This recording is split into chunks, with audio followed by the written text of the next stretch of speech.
తెలంగాణ రాష్ట్ర నలుమూల నుండి వచ్చినటువంటి అక్కలకు, అన్నలకి, తమ్ముళ్ళకి నా తరఫున ఆహ్వానం పలుకుతూ, ఇవాళ మీరందరూ హైదరాబాద్ నగరానికి శాంతిని వెతుకుతూ వచ్చారు. దేశంలో ఒక శాంతియుత వాతావరణం కావాలని, మనుషులు ఒక శాంతియుత సహజీవనంతో బతకాలని, హింస లేనటువంటి ఒక సమాజం కావాలని ఆ తీవ్రమైన ఆకాంక్షతో మీరందరూ భిన్న ప్రాంతాల నుంచి వచ్చారు. ఇవాళ చరిత్రలో మనమే కాదు, ప్రపంచమే ఒక కీలక దశ నుండి ప్రయాణం చేస్తున్నది. ఇవాళ ఇజ్రాయిల్ చేస్తున్న దుర్మార్గాన్ని చూస్తున్నాం. దాని వెనుక అమెరికా సామ్రాజ్యవాదం నిలబడి ఏ హద్దు ఆంక్షలు లేకుండా విపరీతంగా మనుషులను చంపుతున్నాడు. చిన్న పిల్లల్ని చంపుతున్నారు, మహిళలను చంపుతున్నారు, వృద్ధులను చంపుతున్నారు. మనిషి అనేటువంటి జ్ఞానం లేకుండా, స్పృహ లేకుండా ఇవాళ ప్రపంచవ్యాప్తంగా ఒక హింసాయుతమైనటువంటి దశలో మేము బతుకుతున్నాం. ఆ హింసాయుత ప్రపంచంలో మన దేశంలో కూడా ప్రతిపక్షం ఉండకూడదని భారతీయ జనతా పార్టీ 10 ఏళ్ల క్రితము కాంగ్రెస్ విముక్తి భారత్ అంటే కాంగ్రెస్ పార్టీ లేనటువంటి భారత్, అది ఆ ఎన్నికల్లో అయితే అది వేరు విషయం, కానీ కాంగ్రెస్ లేనటువంటి ఒక భారతదేశం. అలాగే ఇవాళ నక్సలైట్ లేని భారతదేశం, దీని తర్వాత కమ్యూనిస్ట్ లేని భారతదేశం, దీని తర్వాత ప్రజాస్వామ్యవాదులు లేని భారతదేశం, తర్వాత ప్రతిపక్షాలు లేని భారతదేశం. ఇది ఏం పద్ధతి? మన దేశానికి ఒక రాజ్యాంగం ఉంది. ఆ రాజ్యాంగం చాలా ఆలోచించి రాసిన రాజ్యాంగం 2.5 సంవత్సరాలు దేశంలో ఉండేటువంటి మేధావులు, దేశంలో ఉండేటువంటి లాయర్స్, జడ్జి అందరూ కూర్చొని అందరూ ప్రతినిధులతో ఈ రాజ్యాంగాన్ని రాశారు. రాజ్యాంగం ఏం చెప్తున్నది? రాజ్యానికి ఉండే ప్రత్యేకమైన లక్షణం ఏంటంటే దానికి బలప్రయోగం ఉపయోగించే అధికారం ఉంటుంది. దాని ద్వారా లక్షలాది మంది సైన్యం ఉంటారు, పోలీసు ఉంటారు, పారామిలిటరీ బలగాలు ఉంటాయి. వాళ్ళందరూ ఆయుధాలు పట్టుకొని ఉంటారు. ఆయుధాలు పట్టుకున్నటువంటి ఇంత సైన్యం కానీ, ఇంత పోలీసు కానీ సమాజానికి ఏం అవసరం? సమాజాన్ని శాంతియుతంగా జీవిస్తున్నప్పుడు నిజానికి ఇంత బలప్రయోగం యొక్క అవసరం రాజ్యానికి ఉండదు. కానీ రాను రాను రాజ్యము విపరీతమైనటువంటి బలప్రయోగాన్ని లేదా బలప్రయోగం చేసే సాధనాన్ని పెంచుకుంటూ వస్తుంది. నిన్న కాక మొన్న ఉత్తరప్రదేశ్లో 60,000 మంది కానిస్టేబుల్స్ రిక్రూట్ చేశారు పోలీస్ యంత్రాంగాన్ని. ఎవరిని రూపొందించడానికి? ఎందుకు ఇంత బలప్రయోగం? రాజ్యాంగం ప్రకారము రాజ్యము బలప్రయోగం ఉపయోగించాలంటే రాజ్యాంగ ప్రమాణాలున్నాయి, చట్టబద్ధ పాలన ఉంది. రాజ్యము తన ఆయుధాన్ని ఉపయోగించేటప్పుడు దాని మీద చాలా ఆంక్షలు ఉన్నాయి, చాలా నియమాలు ఉన్నాయి, చట్టబద్ధ పాలన ఉంది. ఆయుధం ఉపయోగించే ముందు ఇవన్నీ కూడా ప్రమాణాలకు లోబడి రాజ్యం ఆయుధాన్ని ఉపయోగించాలి. ప్రైవేట్ వైలెన్స్కి రాజ్యం చేసేటువంటి బలప్రయోగం చాలా తేడా ఉంటుంది. సమాజంలో కొంత హింస ఉండొచ్చు. హింస సమాజంలో ఉన్నప్పుడు ఆ హింసను నియంత్రించే క్రమంలో రాజ్యం కూడా హింసను ఉపయోగించడం ప్రారంభిస్తే హింస వర్సెస్ హింస, ప్రైవేట్ హింస, రాజ్య హింస, ఇక దానికి అంతు ఆది లేకుండా అది ఒక చక్రంలాగా తిరుగుతూ మొత్తం సమాజం ఒక వైలెన్స్, ఒక హింసాయుత దశలో పడిపోతుంది. కనుక ఇవాళ మన రాష్ట్రంలో వామపక్ష పార్టీలన్నీ ఒకటై వాళ్ళ మధ్యన చాలా తేడాలున్నాయి, భావజాలకు తేడాలున్నాయి. వాళ్ళకు చాలా తేడాలు ఉండే ఇన్ని పార్టీలు ఉన్నాయి. కానీ వామపక్ష పార్టీలు తెలంగాణ వరకైతే ఒకటి అర్థం చేస్తున్నది ఏంటంటే, ఈ రాజ్యము ఒకవేళ ఇలాగే ప్రవర్తిస్తే రాజ్యాన్ని నియంత్రించకుండా రాజ్య బల ప్రయోగం అనేది దానికి ఆంక్షలు లేకుండా అది ఉపయోగించడము, దాన్ని ప్రయోగించడం ప్రారంభిస్తే అది అక్కడ ఆగదు. ఇది చరిత్ర. రాజ్యము ఒక్కసారి ఏ ఆంక్షలు లేకుండా, చట్టబద్ధ పాలన లేకుండా ఒకవేళ రాజ్యం పరిపాలించడం మొదలు పెట్టిందంటే ఇక రాజ్యానికి హద్దులు ఉండవు. ఎందుకంటే రాజ్యం దగ్గర ఉన్న బలప్రయోగ సాధనాలు ఏవైతున్నాయో విపరీతమైన సాధనాలు ఉన్నాయి. ఇన్ని సాధనాలు తమ దగ్గర పెట్టుకొని, ఇన్ని ఆయుధాలు తమ దగ్గర పెట్టుకొని వాళ్ళు ఒకవేళ ఈ ఆయుధం మీద నియంత్రణ లేకపోతే రేపు భవిష్యత్ సమాజం ఏం కాబోతున్నదని ఆందోళన నుంచి మనందరం ఇక్కడికి వచ్చాం. రాజ్యానికి చెప్పడానికి వచ్చాం, మీకు బలప్రయోగం చేసే అధికారం రాజ్యాంగం ఇవ్వచ్చు, కానీ ఎటువంటి పరిస్థితుల్లో మీరు మీ ఆయుధాన్ని ఉపయోగించాలనే ఆంక్షలు ఉన్నాయి, చట్టబద్ధ పాలన ఉన్నాయి, ప్రమాణాలు ఉన్నాయి. ఈ ప్రమాణాలు కాదని మీరు ఒకే ఒకసారి ఫలానా గ్రూప్ ని మేము అంతం చేస్తాం అంటే మీరు అంతం చేస్తామని ఎలా ప్రకటిస్తారు?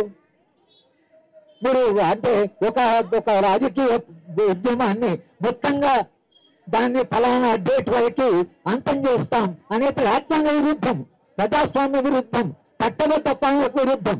రాజ్యాంగానికి వీలు లేదు. కానీ రాజ్యము ఇవాళ బాహాటంగా మేము చంపుతాం, ఎలిమినేట్, న్యూట్రలైజ్, భాషలు మారిపోయింది. నేను ఇక్కడ ఆగుతుందా? మిత్రులారా, కాస్త చరిత్ర చదువుకొని పొలిటికల్ ఎకానమీ చదువుతున్న విద్యార్థిగా నేను చెప్తున్నాను, రాజ్య హింస హద్దులు దాటితే అక్కడ ఆగదు. ఇది చరిత్ర. వాళ్ళ మన అందరం కూడా రాజ్యానికి చెప్పడానికి వచ్చాం. మిమ్మల్ని ఎన్నుకొని ఒక ప్రజాస్వామ్య వ్యవస్థలో మీకు అధికారం ఇచ్చి ఓటరు తన ఓటు ద్వారా మిమ్మల్ని ఎన్నుకొని అక్కడ పంపించింది రాజ్యాంగబద్ధంగా రాజ్యాంగ ప్రమాణాల ప్రకారం పరిపాలించాలని పంపించారు. మీరు రాజ్యాంగంలో ప్రమాణం చేశారు. రాజ్యాంగంలో ఏం రాసింది? రాజ్యాంగంలో చట్టాల్లో ఏం రాసింది? ఆ చట్టాలు ఖాతరు చేయకుండా మీరు ఒకవేళ ఈ బల ప్రయోగాన్ని ఇలాగే ఉపయోగిస్తూ సమాజం వాళ్ళ ఆందోళనలో ఉంది. మనందరం కూడా ఆందోళనలో ఉన్నాం. ఇది ఎక్కడ ఆగుతుంది? ఈ బల ప్రయోగము ఎక్కడ ఆగుతుంది అనేటువంటి ప్రశ్న, అనేటువంటి సవాలు ఇవాళ మనందరం ఎదుర్కొంటున్నాం. కనుక ఇది మావోయిస్ట్ పార్టీకి సంబంధించిన సమస్య కాదు. ఇది కేవలం మావోయిస్ట్ పార్టీకి సంబంధించిన సమస్య కాదు.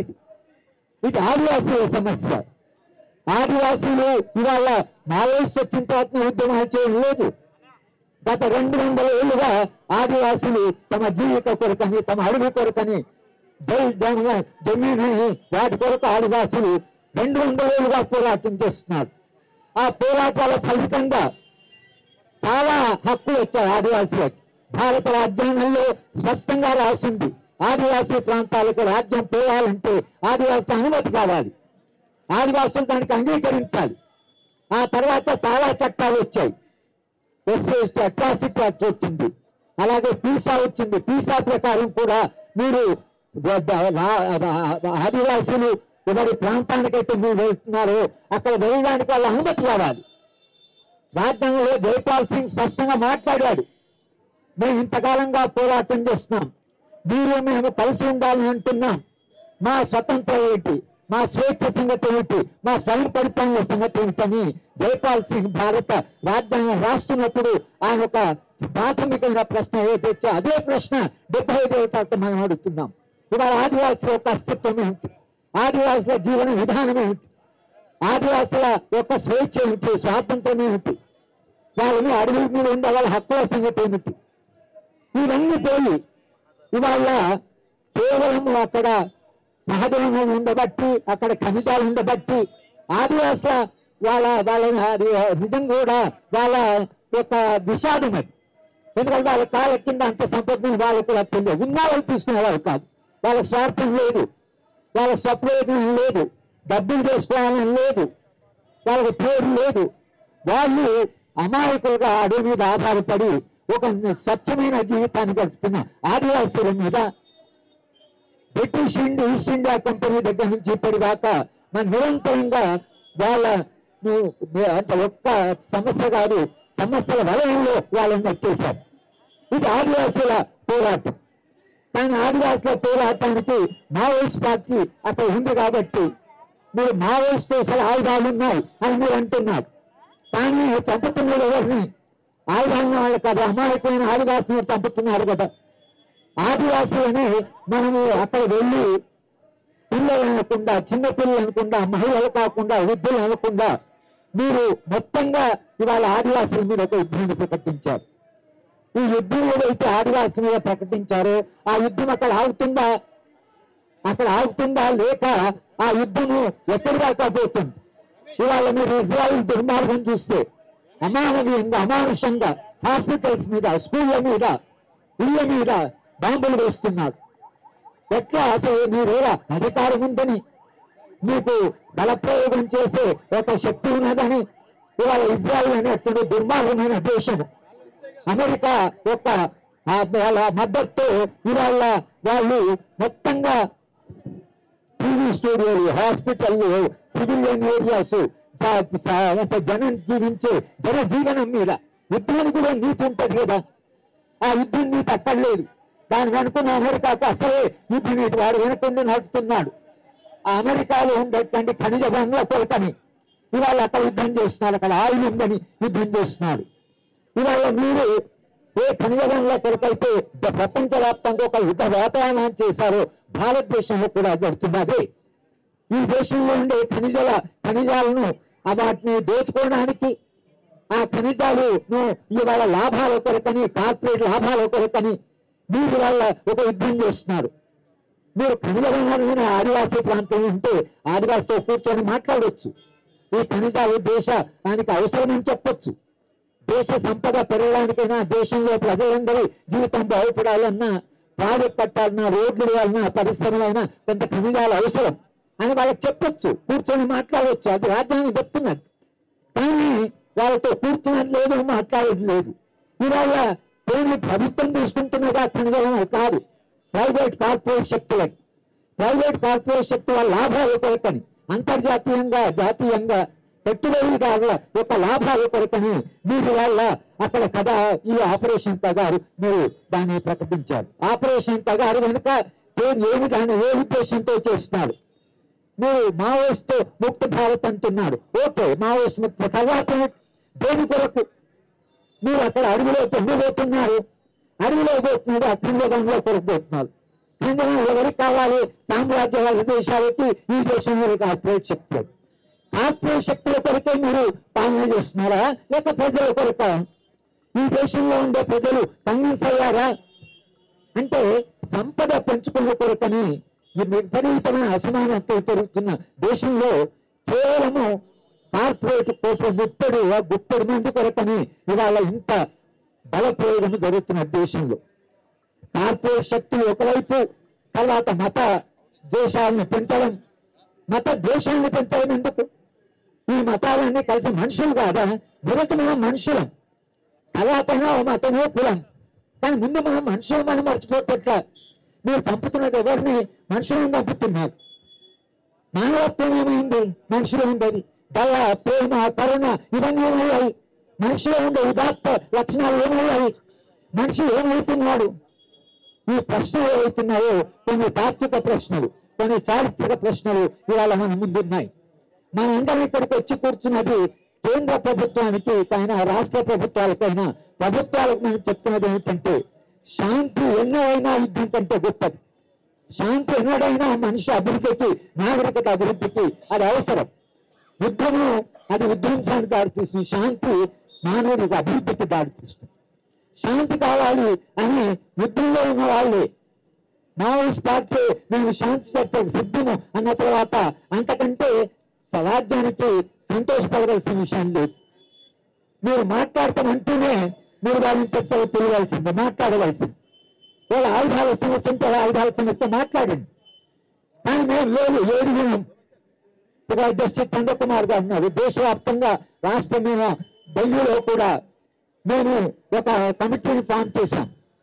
ఆ కమిటీలో లాయర్స్ ఉన్నారు, తర్వాత ప్రజాస్వామ్యవాదులు ఉన్నారు.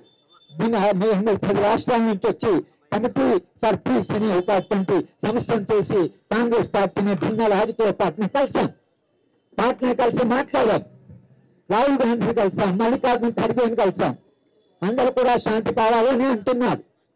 కానీ శాంతి కావాలని వీళ్ళందరూ అంటుంటే వాళ్ళు మాట లేదు, చెలుపు లేదు. ఇంతకాలంగా మాట్లాడుతూ ఇంతమందిని దేశవ్యాప్తంగా మాట్లాడుతుంటే మేము శాంతి చర్చలు చేస్తారా చేయరా? శాంతి చర్చలు చేయకపోతే ఎందుకు చేయరు అనేటువంటి జవాబు చెప్పాలి కదా. ఎందుకు శాంతి చర్చలు చేయరు? శాంతి గొప్పదే కదా. శాంతి కొరకు చర్చలు జరపడం అనేది ఒక ఉన్నతమైనటువంటిది కదా. తెలంగాణ, ఆంధ్రప్రదేశ్లో శాంతి చర్చలు జరిగాయి కదా. శాంతి చర్చలు జరపడానికి మీకు అభ్యంతరం ఏమిటి? ఎందుకు వద్దంటున్నారు అనే ప్రశ్న అడగడానికి మనందరూ ఇక్కడ కూర్చొని మాట్లాడుతున్నాం. కేంద్ర ప్రభుత్వాన్ని సూటిగా అడుగుతున్నాం, శాంతి ఎందుకు వద్దంటున్నారు అని. వాళ్ళకి వేరే కారణాలున్నాయేమో. ఏ కారణాలు అయితే మీరు మాట్లాడుతుంటే సమస్యలు ఏమిటో మాట్లాడుకోవచ్చు కదా, సమస్యల పరిష్కారాలు ఏమిటో కనుక్కోవచ్చు కదా. కాంగ్రెస్ పార్టీ ఉన్నప్పుడు ప్లానింగ్ కమిషన్ వాళ్ళు కమిటీ వేశారు కదా. శంకరం గారు, బాలగోపాల్, నందిని సుందర్, గోలాభాచార్యులతో ఒక కమిటీ వేశారు కదా. కమిటీ సలహాలు ఇచ్చింది కదా. ఏమైంది ఆ కమిటీ? ఆ కమిటీ రిపోర్ట్ బయట తీయండి. వాళ్ళు ఏం చెప్పారు అంటే దేశంలో శాంతి కావాలని అనుకున్న వాళ్ళందరూ కూడా శాంతి ప్రయత్నాలు చేస్తూనే ఉన్నారు. శాంతి ప్రయత్నాలకు, సమాజంలో ఉండే సమస్యలకు మూల కారణాలు వెతుకుదాం. ఆదివాసీ ప్రాంతాలు 200 ఏళ్ళుగా ఎందుకు ఇంత అస్తవ్యస్తంగా మారింది, ఎందుకు సమాజంలో ఇక ఈ సమస్యలు వచ్చాయనేది చర్చిద్దాం, మూలాలో కోరుదాం. ఒక శాంతియుత సమాజాన్ని నిర్మిద్దాం. ఇవాళ కేంద్రంలో ఉండే ప్రభుత్వాన్ని మాడితే ఎలాంటి సమాజం మీరు కావాలనుకుంటున్నారు? మీ స్వప్నం ఏమిటి? మీ సమాజంలో మనుషులంతా కలిసి జీవిస్తారా? శాంతియుత సహజీవనము కొరకు మీరు ప్రయత్నం చేస్తున్నారా? స్వేచ్ఛ, స్వాతంత్రము, సమానత్వము, సౌభ్రాతృత్వం అనే ఉన్నత మానవ విలువలు ఏవైతున్నాయో ఆ విలువల కొరకు మనం ప్రయత్నం చేయాలి కదా. కనుక ఈ ఒక రమణీయమైన, ఒక సుందరమైన సమాజ నిర్మాణం మన స్వప్నం. కనుక దాని కొరకని మనందరం కూడా ఇక్కడ ముక్త కంఠంతో కేంద్ర ప్రభుత్వాలకైనా రాష్ట్ర ప్రభుత్వాలకైనా హింస ఆపండి, శాంతి కొరకు ప్రయత్నం చేయండి. శాంతి ద్వారా మనుషుల సమస్యను పరిష్కరించి ఒక మానవీయ సమాజం నిర్మాణం చేయండి అని అడగడానికి మనందరం వచ్చాం. మేము వచ్చిన వాళ్ళందరూ కూడా వ్యక్తికి మహిళలు కూడా చాలా మంది వచ్చారు. మహిళ ఎప్పుడు శాంతిని కోరుకుంటుంది. మహిళ ఎప్పుడు, ఎందుకంటే ఆమె జీవితము, ఆమె పిల్లల్ని కనడము, ఆమె గర్భము, పిల్లల్ని పెంచడానికి శాంతే కావాలి. ఒక అశాంత అహింస వాతావరణంలో పిల్లల్ని పెంచలేరు. పిల్లల్ని కనడం చాలా కష్టం. కనుక మహిళ స్వహాగా తాను శాంతిని కోరుకుంటుంది. కానీ ఇవాళ మహిళలు మనందరం కూడా ప్రభుత్వాలకు చెప్పడం ఏంటంటే శాంతి ఎన్నడైనా యుద్ధానికంటే గొప్పది.